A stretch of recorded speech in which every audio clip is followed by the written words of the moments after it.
Hello students, welcome back to the Tantrik physics classes. आज का lecture हम PYQs करेंगे जो पिछले 10 साल में क्वेश्चन आए हैं नीट लेवल में, IIT लेवल में, वो मैं आपको करा रहा हूँ। कल का भी लेक्चर उसी पर था, आज का भी लेक्चर उसी पर है। PYQs कल मैंने दिखाए और आज भी PYQs में दिखा रहा हूँ। और ये वो क्वेश्चन है जो आज तक आए हैं। जब आप एक क्वेश्चन कर रहे हो जो आया है किसी एग्ज़ाम में, उस क्वेश्चन को पहले करो और उस क्वेश्चन के इर्द गिर्द जितने भी क्वेश्चन बन सकते हैं उनके बारे में भी सोचो। ऐसा मत एक्सपेक्ट करो कि वो क्वेश्चन जो आप कर रहे हैं वो वहाँ आने वाला है। आए तो आए, लेकिन जो पैटर्न है वो आप सीखो और उसके इर्द गिर्द जो क्वेश्चन बन सकते हैं उनको आप कर लो। तो ये है, कल मैंने 17 क्वेश्चन शायद आपको दिखाए थे, 16 क्वेश्चन। आज ये है क्वेश्चन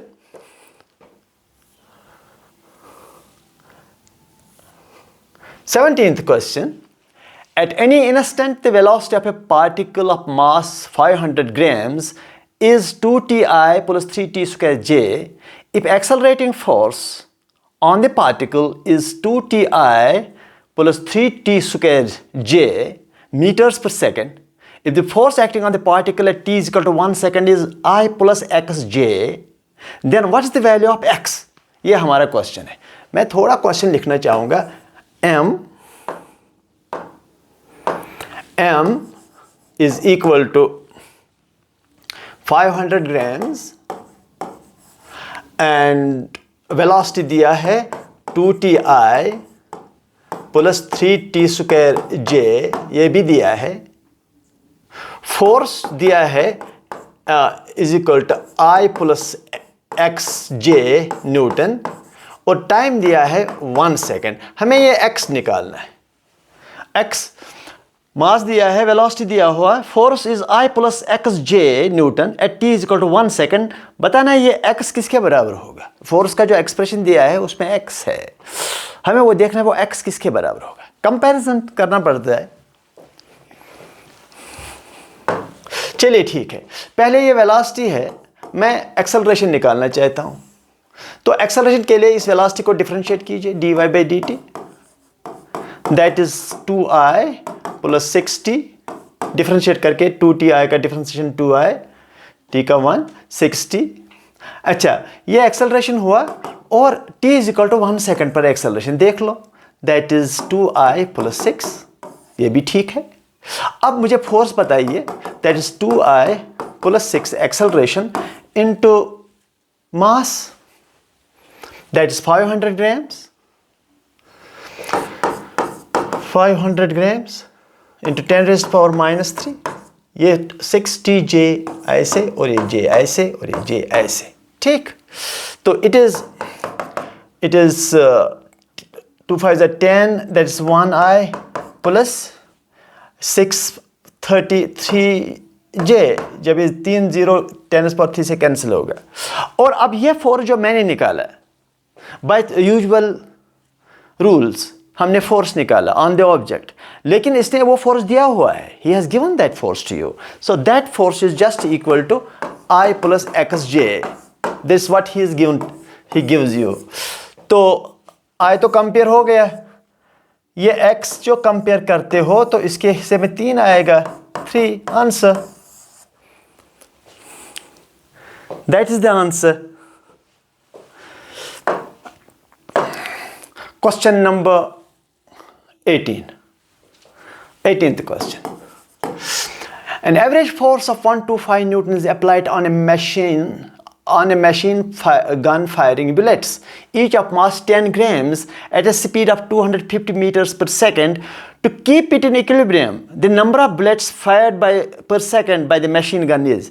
कुछ क्वेश्चन ऐसे है, एक मशीन गन है, आप फायरिंग कर रहे हो, टिक टिक टिक टिक टिक टिक टिक, लेकिन ये गन जो है ना ये पीछे की ओर पुश करेगा टू कंजर्व मोमेंटम, और इस गन को होल्ड करने के लिए, या अब ये पीछे चला जाएगा टू कंजर्व मोमेंटम, लेकिन गन को होल्ड करने के लिए आपने इस पर फोर्स रखा। How much force you give to hold the gun? 125 newton, ठीक।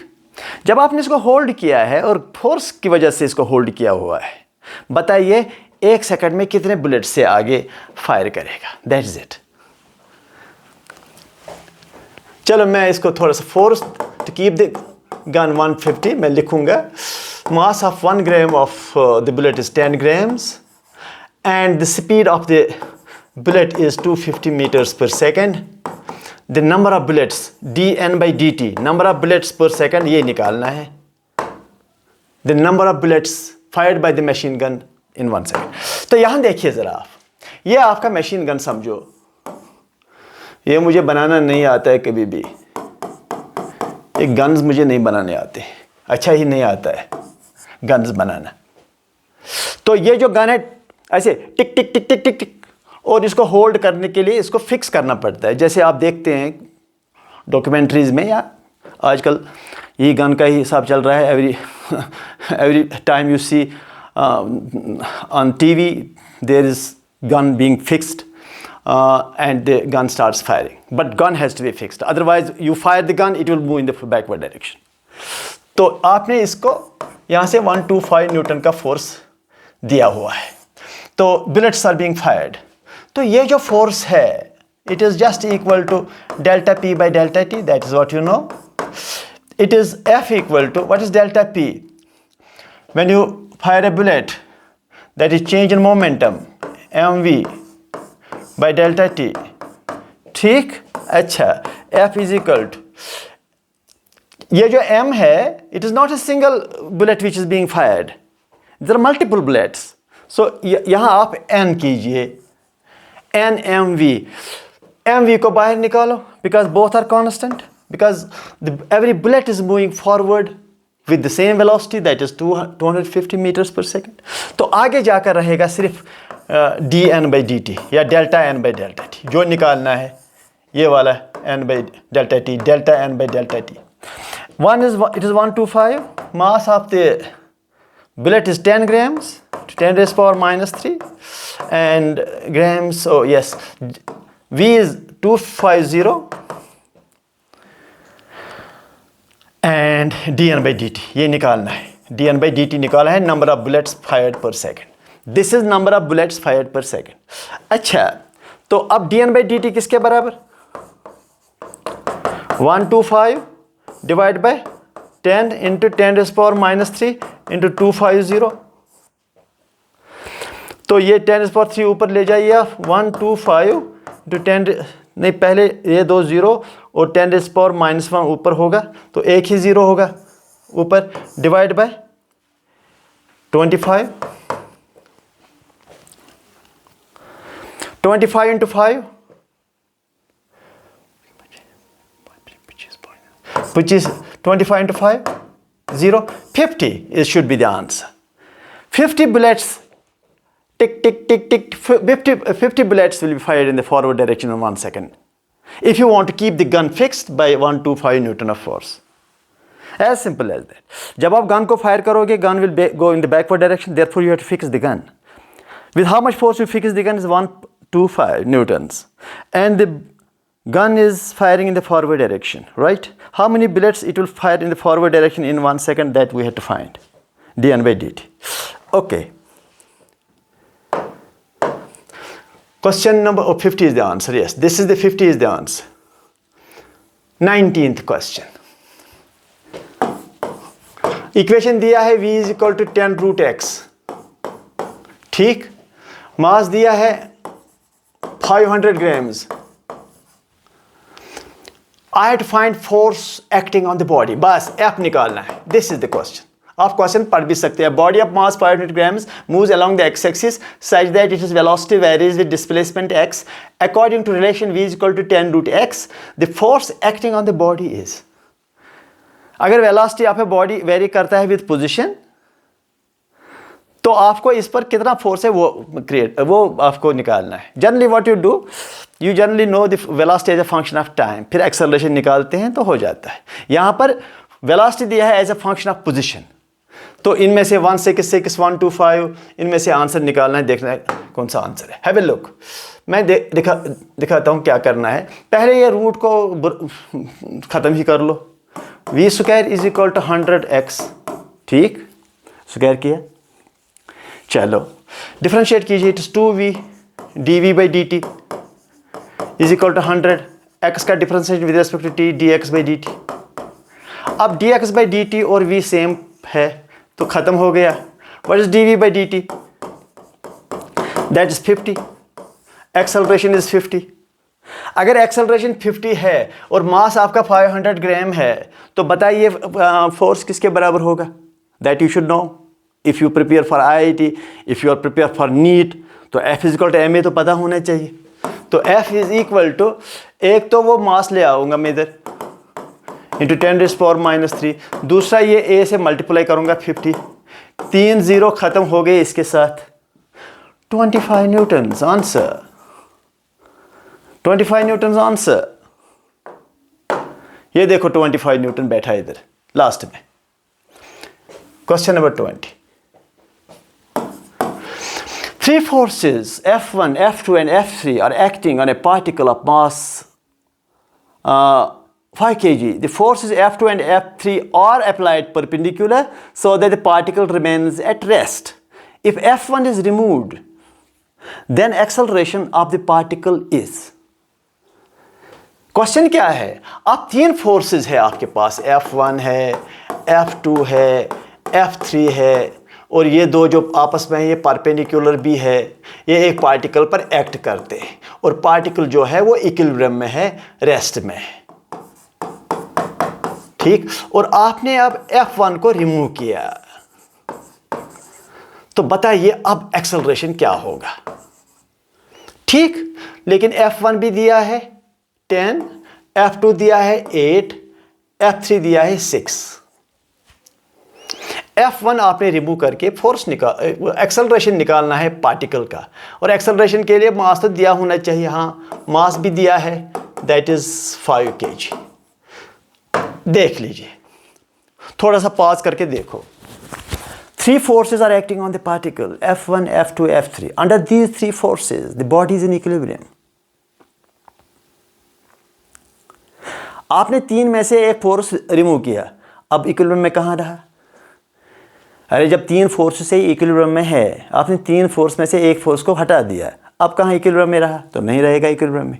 अगर इक्विलिब्रियम में नहीं है तो एक्सेलरेशन हुआ, तो वही तो निकालना है, व्हाट इज द एक्सेलरेशन। ज़रा देखो टेक्निक, देखो अच्छी तरह से। पहले अगर ये इक्विलिब्रियम में है तो मैं इक्वेशन कंडीशन लिखूंगा F1 vector plus F2 vector plus F3 vector is equal to 0 because the body is in equilibrium, therefore net force has to be 0। अगर आप लिखोगे F1 plus F2 plus F3 और ये एरोज नहीं डालोगे ऊपर से, वो गलत इक्वेशन होगा। अगर मैं एरोज ऊपर से नहीं डालूंगा, आप कहेंगे F1 10 8 प्लस 6, वो कैसे 0 होगा? 8 प्लस 10 प्लस 8 प्लस 6 0 तो होगा नहीं। ये 0 इसलिए है कि एक फोर्स ऐसे है 8, एक फोर्स ऐसे है 6 और एक फोर्स ऐसे है 10, तो इस वजह से ये इक्विलिब्रियम में है, इसलिए इसका डायरेक्शन साथ साथ में रखना पड़ेगा। अब आपने क्या किया? F1 को आपने रिमूव किया, तो अगर F1 में रिमूव हो गया तो मुझे बताइए by the way F2 plus F3 किसके बराबर है? वो माइनस F1 के बराबर है, that is equal to minus F1, ठीक। अब अगर आपने देखो टेक्निकल पॉइंट क्या है, अगर आपने F1 रिमूव किया, बताइए एक्सेलरेशन किसके बराबर है? आप ही बताइए, शाबाश। F1 रिमूव किया आपने, अब बताइए एक्सेलरेशन। अब आप कहोगे acceleration sir that is F2 plus F3 by M, यही तो कहोगे आप, क्योंकि आप तो M1 है, F1 है नहीं। अच्छा, अब जरा देखो ये जो एक्सेलरेशन है, what is F2 plus F3? वो तो F1 के बराबर है, माइनस F1 के बराबर है बाय M। तो व्हाट इज F1? मैग्नीट्यूड। अब A का magnitude is equal to F1 का मैग्नीट्यूड बाय M। F1 का मैग्नीट्यूड क्या है? 10 divide by M, that is 5। 2 metre पर second square is the answer. खत्म। जब आपने F1 रिमूव किया, देखो it is as simple as that, 3 forces का रिजल्टेंट 0, तब मैंने ये किया F2 plus F3 is equal to minus F1। अब मैंने क्या किया, अब एक्सेलरेशन सीधे लिखा, जब F1 आपने हटाया तो it's F2 plus F3 divide by mass. लेकिन F2 प्लस F3 अब ये नहीं करना है कि आप इन दो का रिजल्टेंट निकालोगे, वो बेवकूफ़ी मत करना। अगर करोगे तो आंसर मिल जाएगा, ऐसी बात नहीं है। आप करोगे ठीक है, ये तो हुआ F2 प्लस F3, अब F2 is 8, F3 is 6, I will find resultant. वो बहुत अच्छा होगा, that is root of 8 square plus 6 square, वो तो आपस में परपेंडिकुलर है, तो 8 स्क्वायर प्लस 6 स्क्वायर से ही चलेगा काम। वो भी हो जाएगा यही 10, 8 square plus 6 square root that is 64 plus 36 that is 100 that is 10। लेकिन वो मत करो, आप इस तरह से कर लो, it will save you time. Finished.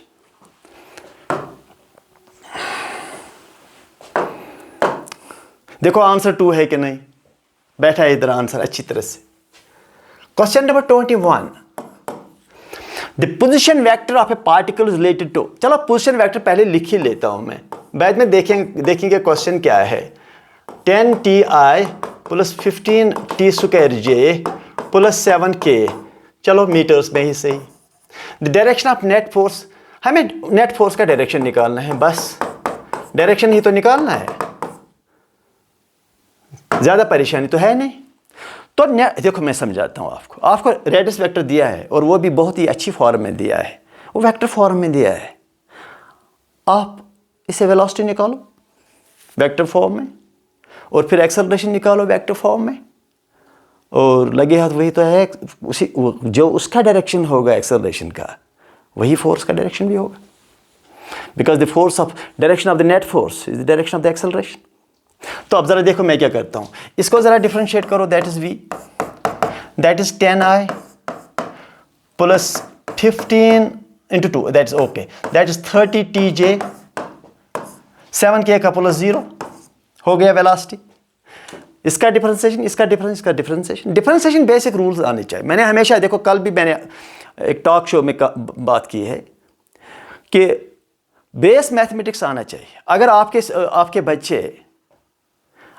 बच्चे, मैं जनरल पब्लिक को एड्रेस कर रहा हूँ, स्टूडेंट्स की बात नहीं, जनरल पब्लिक से भी मैं बात कर रहा हूँ। अगर if you want your children to do good in math and physics, they should start basic mathematics from 8th class, which is essential for 11th 12th physics. 11th 12th physics में जो मैथ आपको दरकार है वो क्या, basic rules of differentiation है, basic rules of integration है, basic rules of trigonometry है, बेसिक रूल्स ऑफ वेक्टर्स है।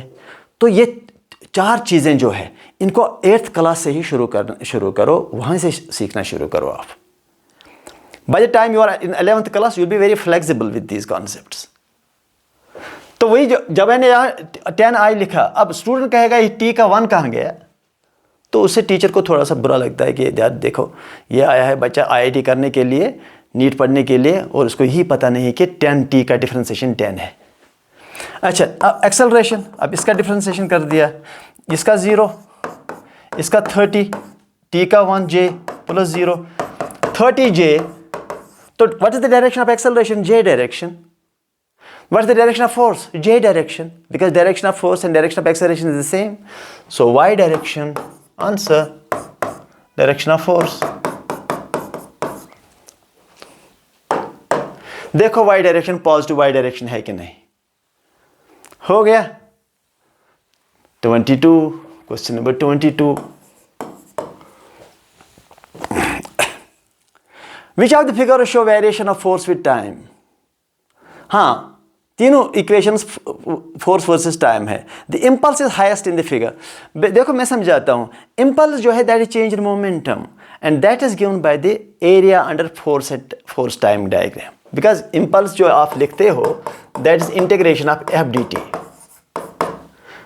T1 to T2। तो मतलब आपको एरिया लेना चाहिए, फोर्स टाइम जो ग्राफ है, फोर्स टाइम का जो ग्राफ है उसके अंडर जो एरिया है उससे आपको मिलना चाहिए चेंज इन मोमेंटम। वो चेंज इन मोमेंटम ही कहलाता है इम्पल्स। तो हमें सबका एरिया निकालना पड़ेगा। अब मुझे नहीं लगता है कि इसका एरिया कुछ ज़्यादा है, अगर है ज़्यादा एरिया ज़्यादा इसका या इसका होगा, इन दो में चॉइस कर लो या इन दो को निकाल ही लो। इसका एरिया क्या है 2 × 5 दैट इज 1, इसका एरिया 2 × 5 दैट इज 1, इसका निकालता हूँ 1/2 बेस इज 1, हाइट इज 5, 0.5, ये हुआ 0.5 इंटू 0.5, इट इज 0.25। नहीं, ये है answer, this one, second one is the answer, क्योंकि इसी का एरिया ज्यादा होना चाहिए, बाकियों का एरिया नहीं लगता है मुझे ज्यादा है, आप देख भी सकते हो। ठीक, I think this is the answer, B is the answer. चलो ठीक है, क्वेश्चन नंबर 23 क्वेश्चन, एक फिगर दिया हुआ है, बनाता हूं मैं। It is 60, it is 30, these are the two blocks, it is 4 kg, it is 1 kg। मुझे टेंशन निकालना है और कुछ भी नहीं दिया है, हाँ जी दिया है 10, मुझे टेंशन निकालना है, इसमें जी दिया है 10, निकालता हूं मैं। हैव ए लुक, ये tension T pulls away from the body, यहां पर टेंशन T है, यहां से जो फोर्स है दैट इज 4, जो मास है एम जी साइन थीटा है ना, यहाँ पर m g sine theta, m is 4, g is 10, sine theta is √3/2, that is 20√3। यहाँ का फोर्स क्या है, एम जी साइन थीटा, इसका ये थीटा, दैट इज एम तो 1 है, G is 10, sine theta is 1/2, it is 5। यहाँ का फोर्स 5 है, यहाँ का फोर्स 20√3। अब दो फोर्स में से कौन सा फोर्स ज़्यादा है, ये वाला फोर्स ज़्यादा है, तो एक्सेलरेशन यूं होगा, ऐसे कुछ, ये एक्सेलरेशन यूं होगा। तो बताइए, टेंशन तो बाद में निकालते रहेंगे कि दो इक्वेशन लिख करके टेंशन निकालेंगे। देख लो अच्छी तरह से, थोड़ा सा पॉज भी ले लो। ठीक, पहले एक्सेलरेशन निकालना पड़ेगा, फिर टेंशन निकालना पड़ेगा, लेकिन मैं कुछ करना चाहता हूं ताकि दोनों एक ही इक्वेशन में हो जाए। चलो ज़रा यहाँ इक्वेशन लिखो, that is 20√3 minus T is equal, net force on this is equal to 4 × A, 4A हो गया, ये न्यूटन लॉ मैंने इस्तेमाल किया। अब यहाँ का equation T - 5 is equal to 1A। ठीक, अब मैं क्या करूं, मुझे टेंशन निकले, इसको 4 से मल्टीप्लाई करो दूसरे इक्वेशन को, it is 4, it is multiplied by 4, it is multiplied by 4। अब सब्ट्रैक्ट करो, ये खत्म हो गया इधर से, 4A - 4A, अब ये -T - 4T -5T हो गया। अब ये प्लस होगा, वो 20 + 20√3, ये +20 इज इक्वल टू ये 0। अब 5T को इधर ले जाओ, इज इक्वल 20 को कॉमन निकाल कर √3 + 1 हो गया, ये ऐसे कुछ। 5T इधर से इधर लिया, ये इधर ही रखा किसी तरीके से, तो T is equal to 4 × √3 + 1। Answer shortest possible way तो यही है, वरना आपको पहले एक्सेलरेशन निकालना पड़ेगा, फिर सब्स्टिट्यूट करके उस T इक्वेशन में, तब जाकर आंसर निकलेगा। लेकिन this is the, I think personally I feel it's a good way, smart way of doing things. यहाँ मैंने 4 से मल्टीप्लाई किया, पहले इक्वेशन लिखा इसका, फिर 4 से मल्टीप्लाई, ताकि ये खत्म हो जाए। अब ये नहीं कहना सर आपने 4 से मल्टीप्लाई क्यों किया, भाई मल्टीप्लाई इसलिए किया तो देखना था ना हमें क्या निकालना है। अगर एक्सेलरेशन निकालना था तो ऐड करके T खत्म हो जाता तो एक्सेलरेशन निकालते बस। ठीक, आंसर भी देख लेते हैं। ओके, ये है आंसर 4√3 + 1D। क्वेश्चन नंबर 24 देख लीजिए अच्छी तरह से। 24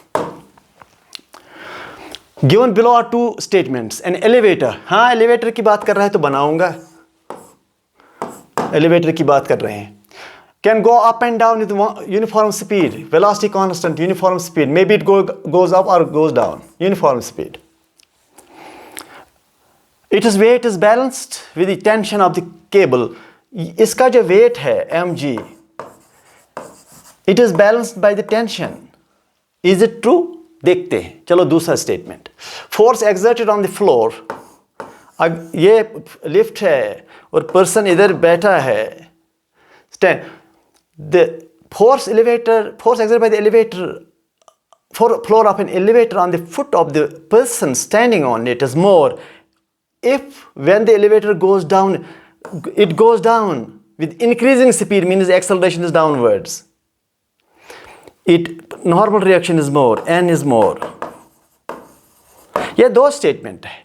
यहां कह रहा है कि अगर इसका वेलोसिटी कांस्टेंट है, ये टेंशन mg के बराबर है, मतलब इट बैलेंसेस इट्स वेट। दूसरे में कह रहा है कि अगर एक्सेलरेशन नीचे की ओर है तो ये नॉर्मल रिएक्शन जो है ये ज़्यादा होगा। ये क्वेश्चन है। पहला स्टेटमेंट ये है, दूसरा स्टेटमेंट ये है। समझाता हूँ। पहला स्टेटमेंट करेक्ट है। क्यों? वजह यह है कि इफ इट मूव्स अप और down with a constant velocity, acceleration is zero, it is balanced, v is constant balanced, t is equal to mg। पहला स्टेटमेंट ठीक है। दूसरा स्टेटमेंट ये है कि अगर ये mg है, ये नॉर्मल रिएक्शन है, कह रहा है कि नॉर्मल रिएक्शन इस सूरत में ज़्यादा है when the elevator is accelerating downwards और speeding in the downward direction. Speeding in the downward direction means acceleration is downward, नीचे की ओर आ रहा है और इसका स्पीड बढ़ रहा है, मीन्स एक्सेलरेशन जो है वो नीचे की ओर है। इस सूरत में ये गलत है। वजह देखो, mg minus n is equal to ma। ये जो n है यहाँ की ओर ले जाओगे mg माइनस a, तो यहाँ तो नॉर्मल रिएक्शन कम होगा, ज़्यादा नहीं। तो ये दूसरा स्टेटमेंट गलत है। Statement 1 is true but statement 2 is false. B is the answer. B is the answer. देख लो question 25. Let me have a pause for a while and see question for yourself. See question for yourself. ठीक? A force acts for 20 seconds on a body of mass 20 kg starting from rest, after which the force ceases. मतलब force withdraws and force becomes zero. That body describes 50 meters in next 10 seconds. The value of force will be. पहले मैं लिखूंगा ना ये, क्योंकि मुझे ये remove करना पड़ता है. I can't use the whole board with this on the screen. तो मास तो 20 kg है और टाइम जो है वो जो फोर्स एक्ट करता है 20 सेकंड के लिए। बॉडी पहले रेस्ट में था, ठीक? तब जाकर जब फोर्स आप रिलीज करते हो, F0 करते हो, तब ये 50 मीटर आगे जाता है 10 सेकंड में। हमें फोर्स का वैल्यू निकालना है, जो यहाँ फोर्स था उसका, और फोर्स दिया है तो मास दिया होना चाहिए। हाँ, मास तो 20 kg है। बात यह है कि देखो, इस बॉडी पर फोर्स एक्ट कर रहा है और 20 सेकंड के लिए फोर्स एक्ट कर रहा है। आगे जाकर 20 सेकंड के बाद इसने फोर्स हमने रिमूव किया है। आगे जाकर के 10 सेकंड के लिए जब बॉडी फोर्स के बगैर चलती है तो 50 मीटर ये कवर करता है इन 10 सेकंड्स। ठीक? तो हमें देखना ये फोर्स कितना था। देख लीजिए आप अच्छी तरह से। ये 50 मीटर का डिस्टेंस है ना 10 सेकंड में, तो यहां वेलोसिटी क्या था वो पता नहीं, चलो v समझो। तो ये डिस्टेंस कितना है, दैट इज vt, क्योंकि एक्सेलरेशन तो यहां से यहां है नहीं, फोर्स तो विड्रॉ हुआ। यहां जो वेलोसिटी है वो आगे जाकर कांस्टेंट रहेगा। और 10 सेकंड के लिए इसने 50 मीटर का अगर डिस्टेंस कवर किया, मुझे ये v मिलेगा। ये जो यहां पर वेलोसिटी है फोर्स विड्रॉ करने के बाद जो वेलोसिटी इसको मिला है वो v है, तो वो मिलेगा it is 50, v is v, t is 10, तो v मुझे 5 मिला। तो मतलब जब ये वेलोसिटी 0 है, इस फोर्स की वजह से जो 10 मीटर 20 सेकंड के लिए एक्ट करता है, तो ये इसका वेलोसिटी इंक्रीज करते करते 5 बनाता है। वो 5 हमें कैसे मिला, वो फॉरवर्ड में इसने कितना मूव किया विद दैट कांस्टेंट वेलोसिटी और इसने कितना कवर डिस्टेंस किया इन गिवन टाइम, वो वहाँ से हमें मिला। तो यहाँ ज़रा देखो आप, अब ये वेलोसिटी दिया है, इनिशियल वेलोसिटी 0। चलो एक इक्वेशन में आप करते हैं, F is equal to ma। What is m? What is m? 20 kg। What is acceleration? Final velocity minus initial velocity divide by what 20। ठीक, 20 cancels and I get 5 Newton. Answer. Easy question. Force acts for 20 seconds, increases its velocity v, then it remains constant for a while because you withdraw the force.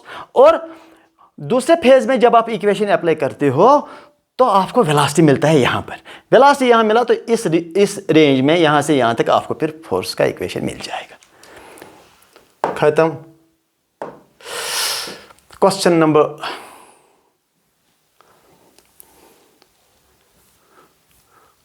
Number 25। It is 26 question, 10 wrongly लिखा है 10, कोई बात नहीं।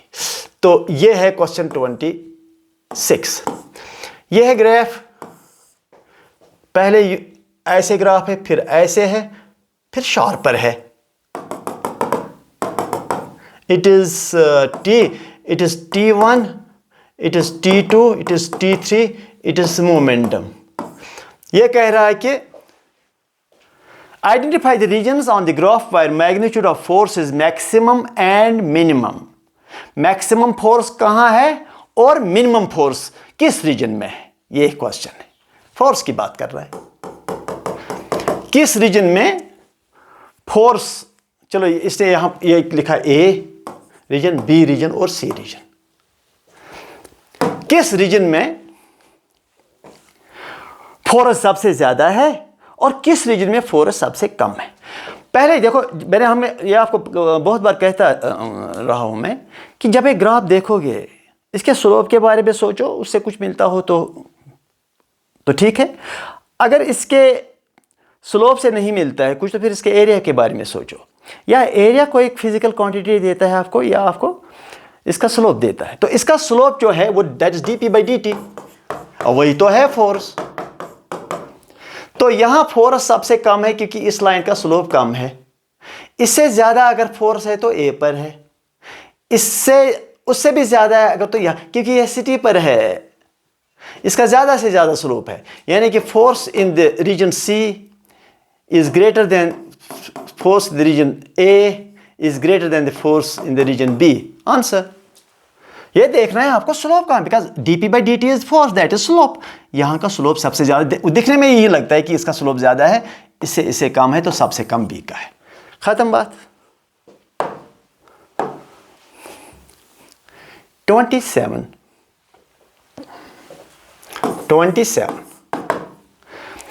100 balls each of mass m moving with speed v simultaneously strike a wall normally and reflect back with the same speed. In time t, the total force exerted by the wall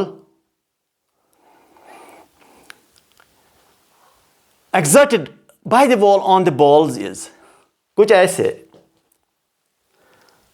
100 balls है ना, मास m है हर ball का, time t है, चलो तो हो जाएगा इसी से।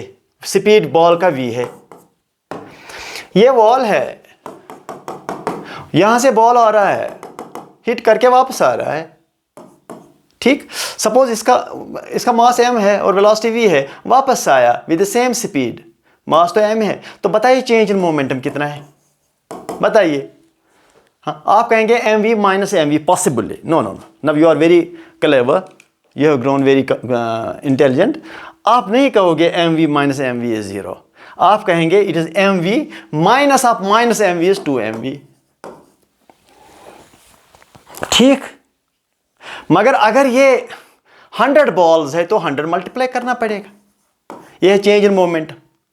डिवाइड करो time delta T, that is T given, जितने देर इस वॉल ने इनको रिफ्लेक्ट किया बॉल्स को, वो टाइम टी है, तो यहां टाइम टी। ठीक, तो ये तो है force. Answer that is 200 mv/t, that is the answer, 200 mv/t। Answer. 28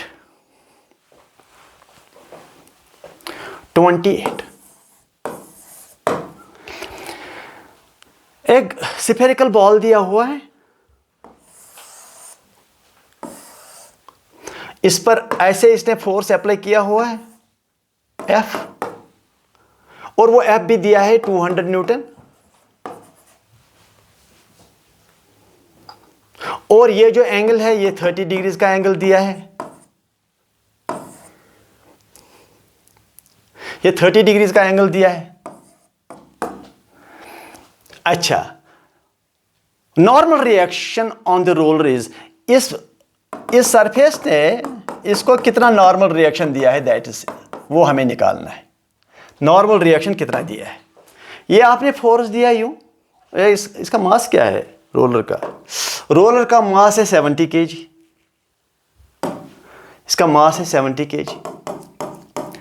पहली बात यह है कि नीचे वाला फोर्स क्या है, 700 न्यूटन mg, 70 × 10। दूसरी बात है नॉर्मल रिएक्शन तो ये n है, लेकिन इस F के दो टुकड़े कर दो, एक टुकड़ा यहां से आएगा इधर नीचे की ओर, दैट इज 200 sin 30, और इस F 200 का यहां के ओर क्या है कंपोनेंट, दैट इज 200 cos 30। इसके साथ वास्ता नहीं है, लेकिन इसके साथ वास्ता है। मतलब ऊपर से दो फोर्सेस है, एक ये 200 sin थीटा और 700 न्यूटन नीचे की ओर फोर्स है, और ऊपर के ओर जो इसको ये सरफेस बचाता है नीचे एक्सेलरेट होने से, तो उसने नॉर्मल रिएक्शन दिया। तो in vertical direction there is equilibrium. तो क्या इक्वेशन लिखूंगा, n ऊपर एक ही तो है, इज इक्वल नीचे 700 plus 230 that is 100, because sin 30 is 1/2, that is 800 should be the answer. Finished. 800 first is the answer. First is the answer. 29. 29 पहले figure दिया है, ये फिगर में बनाना चाहता हूं, बाद में देखते रहेंगे क्या करना है। इसने कुछ फिगर ऐसे दिया है, ऐसे कुछ,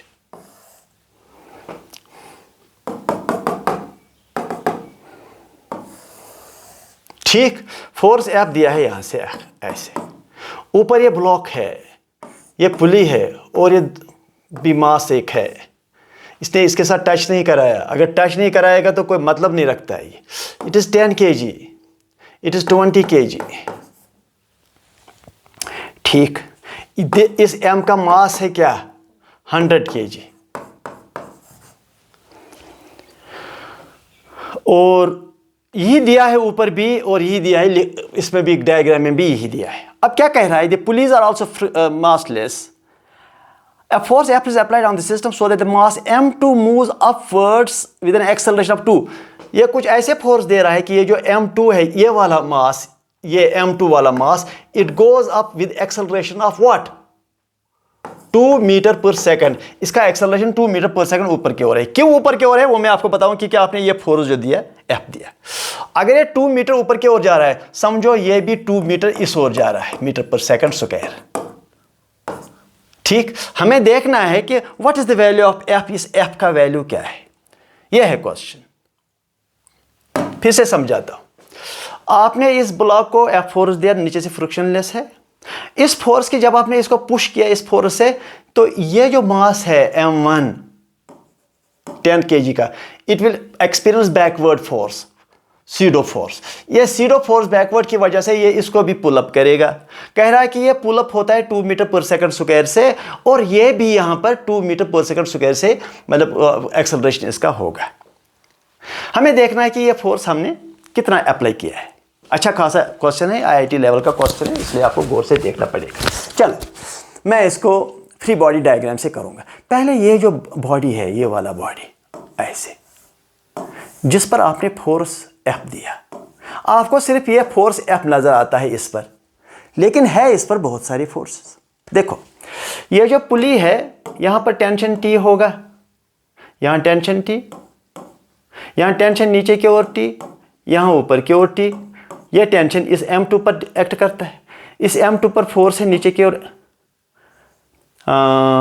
M2G, M2G को 200 ही लिखो, m2g that is 20 into 10 that is 200 Newton.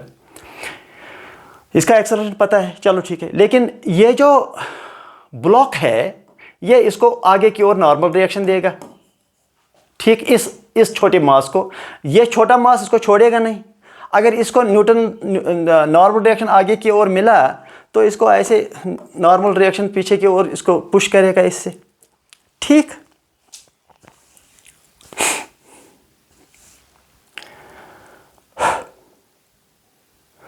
और ये जो टेंशन है, ये वाला टेंशन, ये पुली पर है, ये टेंशन भी इसी ब्लॉक पर एक्ट होता है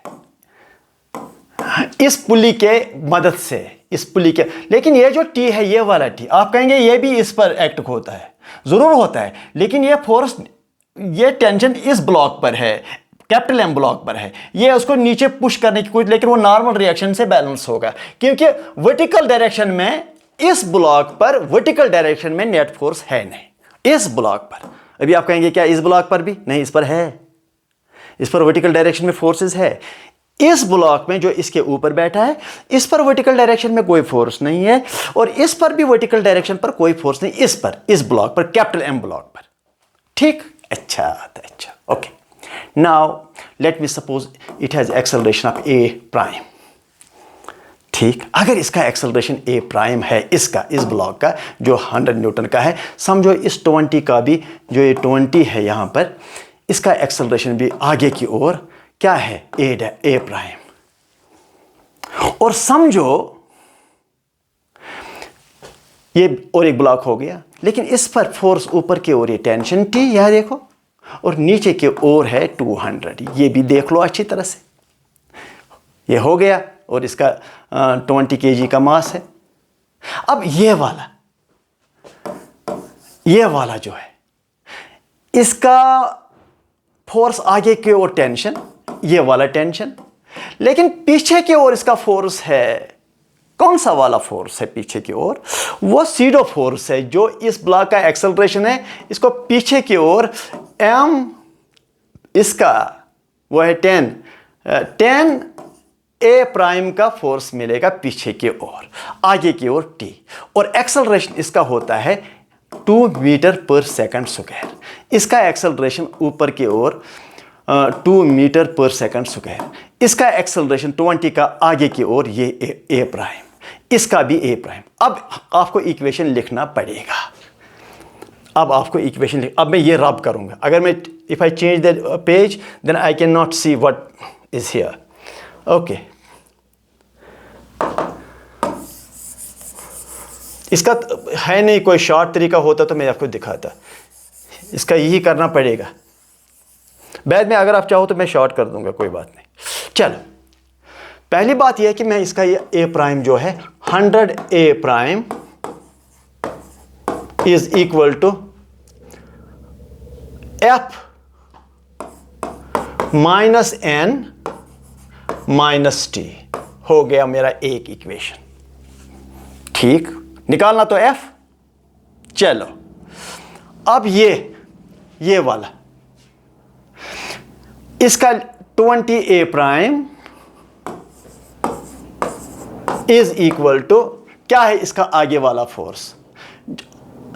आपने इसको नॉर्मल रिएक्शन पीछे की ओर दिया ब्लॉक को, ये ब्लॉक इसको आगे की ओर नॉर्मल रिएक्शन देगा एन, ठीक। तो हम लिखेंगे एन टाइम्स, बस एन, क्योंकि आगे की ओर ये एक फोर्स है, सिर्फ ये फोर्स है। 20 A prime is equal to N. अब ऊपर के ओर equations, that is 20 into 2, that is what? 20 into 2 is what? That is 20 into 2 is 40 is equal to t minus 200। हो गया ये भी, ये इक्वेशन। अब ये वाला जो ऊपर बैठा था, that is, उसका मास 10 था, 10 into 2, 20 is equal to 10 into 220 is equal to 10 a prime, ये वाला SIDO force minus T. In equation को जब मैं यूज करूंगा तब जाकर मुझे ये फोर्स मिलेगा। बस दैट इज ऑल। देखता हूं मैं, आपके साथ ही करता हूं, हो सकता है गलत भी हो जाए, डोंट नो।